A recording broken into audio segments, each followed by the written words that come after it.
कंडियारो वेझो ॻोठ फतेह अली जतोई वटि सिंधु दरिया जे वहकरनि में मुसलसल वाध सबबि SM बचाव बंद ख़तरे जे वर चढ़ी वियो।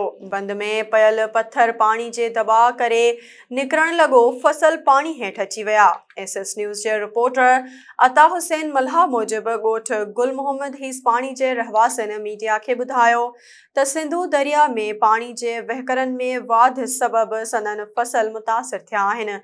आबपाशी खाते तरफ़ां का बि मदद न पई कई वञे। पंहिंजी मदद पाण तहत पाणी खे रोकण जे लाइ ॿना ॿधी रहिया आहियूं। हुननि वफ़ाक़ी सरकार ऐं सिंध हुकूमत खां मुतालबो कंदे चयो त आबपाशी अमलदारनि खे मुक़ररु कयो वञे ऐं संदनि सहायता कई वञे। असांजो तमामु फसल तबाह थी चुको आहे। जहिड़े तरह वण आहिनि, जुअर आहे, तिर आहिनि, तमामु तकलीफ़ में पइजी असांजे बोड़िया दरिया। असांजी इरिगेशन अमलदार कंहिं बि सार संभाल न लधिया, कोई आहे ई कोन को। असांजी सिंध हुकूमत खे अपील आहे, असां कुड़मी मज़दूर आहियूं, असांजे दरिया जी तमामु बोड़े हर फसल खणी असांजी मदद कई।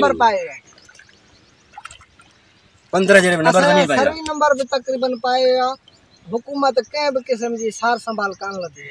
नाज़रीन, वधीक ख़बरुनि अपडेट्स लाइ ॾिसंदा रहो SS न्यूज़ वेब चैनल। असांजे चैनल खे लाइक ऐं सब्सक्राइब करणु न विसारींदा।